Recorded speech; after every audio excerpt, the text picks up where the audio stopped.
Societies around the world portray distinct characteristics which define their culture.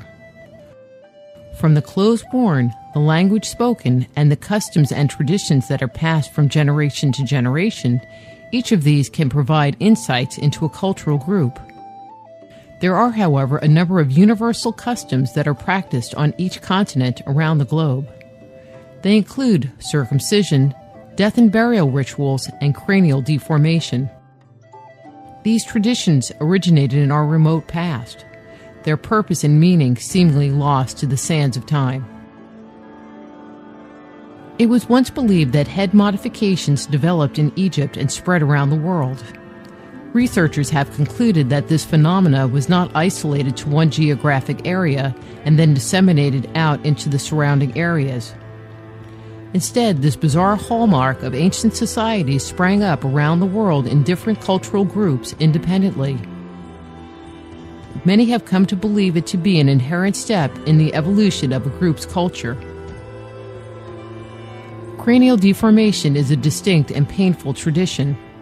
The object of cranial deformation is to elongate the shape of the head. This procedure, once performed, cannot be reversed.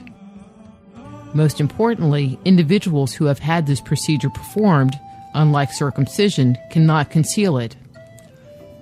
It is a permanent visible marker that identifies not only a cultural group, but also select individuals within that society.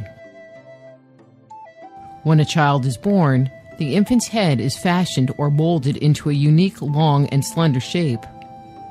The simplest method a caregiver employed was to put pressure on or gently massage the child's head daily until the desired shape is achieved. The second method constrains the child's head in a mechanical device which over time will produce the desired elongated shape. Head modifications are always performed during infancy. This is when the cranial bones are still tender and pliable, and the sutures between the cranial bones are unfixed. This allows shaping or reshaping the head. But why would a mother or caregiver subject her child to such a painful and ongoing process? Skulls displaying clear signs of cranial deformation surfaced in the archaeological record of the early Neolithic era, starting around 10,000 BC. The practice of head modification during the Neolithic appears episodic. This may be due to the number of individuals whose heads were modified, or could be tied to the limited number of remains that have been unearthed. Some of the earliest examples of elongated skulls discovered were found in Southeast Australia. Remarkably, finds that date to about the same time were also found in Iraq. Starting around 5000 BC, the tradition of skull modification appears to have expanded. This assumption is based upon the increased number of remains with elongated skulls recovered. Some researchers believe that the convention of cranial manipulation mushroomed as early hunter-gatherer societies began to coalesce into urban environments. Figurines with deformed crania also begin to appear in the archaeological record, further supporting the antiquity and distribution of this custom. In the modern world, the tradition of cranial deformation is often associated with ancient indigenous cultures and not with advanced Western civilizations. If it was practiced in the Western world, one might assume that it occurred sometime in our remote past and was abandoned by civilized society. This is far from the case. In Europe, researchers such as neurologist and psychiatrist Achille Fauville documented the practice of cranial deformation in France. Surveying the crania of inmates at a French public asylum in 1833, he evaluated 431 individuals at the facility. His findings revealed a remarkable 50% of the population with clear signs of deformation, with some of them being considered severe in his estimation. Regardless of where they are found, the majority of modified skulls possess striking similarities. Transverse grooves or depressions have been observed on the skull, indicating pressure was applied to the head. These early finds, as well as the many more recent discoveries, all show clear signs of intentional manipulation and were not the result of genetic or congenital issues. There are two primary forms of artificial cranial deformation, tabular and circumferential. Tabular cranial modification involves the compression of the front or front and back of the child's skull by cradle boarding or other cephalic apparatus. It is the most prominent type of deformation found around the world and includes unintentional, yet unnatural, variations to the cranium. After birth, a board is placed on the child's head and is bound in place.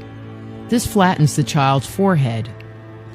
If the child's head is placed between two boards, both front and back, and bound, the compression results in a more exaggerated and distinctive head shape. This type of modification causes the skull to expand laterally and superiorly. Garcilaso de la Vega, writing in 1609, described the method used by the inhabitants of certain regions of Peru. He states, "From birth, they press their child's skull between two planks tied together at the ends, which they tightened a little every day. After 3 years, a child's skull was deformed for life, so they removed the apparatus." Head modifications by means of the tabular method can occur unintentionally as a side effect of childcare practices. Circumferential modifications, on the other hand, are unquestionably produced intentionally. Constricting bands are wrapped like a tight ring around the skull, forcing it to grow upright.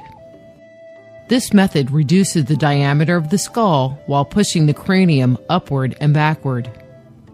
Up to 3 bands were used to produce a conical head form. Evidence, based upon skulls discovered, suggests that the number of bands applied to select individuals within a community varied. The more bands used produced a more exaggerated skull shape. Tight-fitting caps or bonnets were also used to produce an elongated appearance to the head. Surveys of cranial deformation around the world have also unveiled one other remarkable find. If the tradition of cranial deformation had originated in one location and then spread across the globe, then one would expect to find large geographic areas in which tabular head-shaping methods were uniquely employed, and then others that utilized the circular method. An example of this would be the discovery of only tabular modifications in South and Mesoamerica and circumferential style modifications in Egypt and the Levant. What we find in many instances are both types are being utilized within relatively close proximity to one another. For example, the Amira culture of the highland area near Tiahuanaco, Brazil, the predominant practice was of circumferential compression. At the same time, in the coastal areas of Peru, tabular deformation was prevalent. Researchers have also discovered that the methods, customs, and traditions used appear the most intense in specific geographic areas and deteriorates as one moves away from this focal point until finally the practice is no longer performed. This dispersion suggests that the rite was established in chief cultural centers and then spread into surrounding areas. In addition to the physical manipulation of the cranium, other methods were employed by many cultures to accentuate this modified form. In some cultures, the hair was pulled back and braided, put into a bun or top knot to further accentuate the elongated shape of the head. Pointed hats were also believed to have been worn to exaggerate the shape of the head. The pointed hat that adorned the heads of many of the Egyptian pharaohs is an example of this tradition. In Egypt, only the nobility were allowed to wear tall pointed hats, symbolizing their elevated status. The donning of pointed hats was not limited to Egyptian royalty. Several conical, brimless, extremely long gold hats have been discovered in Central Europe, with the earliest one dating to about 1400 BC. These obviously were not worn by the common man. In ancient Greece, slaves that were released from bondage were also allowed to wear a pointed hat. Did this custom indicate their increased social status? Early art also shows image after image of individuals wearing pointed hats. Were they emulating this ancient tradition with their clothing? Even today, the guest of honor at a birthday party will don a pointed hat to symbolize his importance. Could this tradition be a remnant of a long-forgotten past? Why did people around the world begin this practice? It has been concluded, especially with circumferential compression, that hats, bands, or other apparatus was intentionally applied and was not the unintentional outcome to child-rearing practices. Unfortunately, the original meaning or ritual significance has essentially been lost, and in many cases has been replaced by the blind following of an ancient tradition. In the few traces of beliefs that have survived, we do find a consistency and general theme which may reveal, at least in some part, some of our ancestors' underlying motivations. Many cultures believe that an elongated skull indicates increased intelligence. It was also thought to enhance one's beauty or was a trait to be admired. Some cultures believed that it would make them look fierce in war. A correlation between deformation and the appearance of social classes has also emerged. In many cultures, a deformed head was an indicator of increased social position. Extending throughout Europe, a large number of elongated skulls have been discovered in ancient tombs. These finds by themselves suggest that the interred individuals were viewed as having some kind of elevated social standing which warranted a more elaborate burial. Parallel finds have been unearthed in Peru. Some of the most ill-shaped heads were discovered in some of the largest and finest tombs, side by side with skulls of normal size and proportion.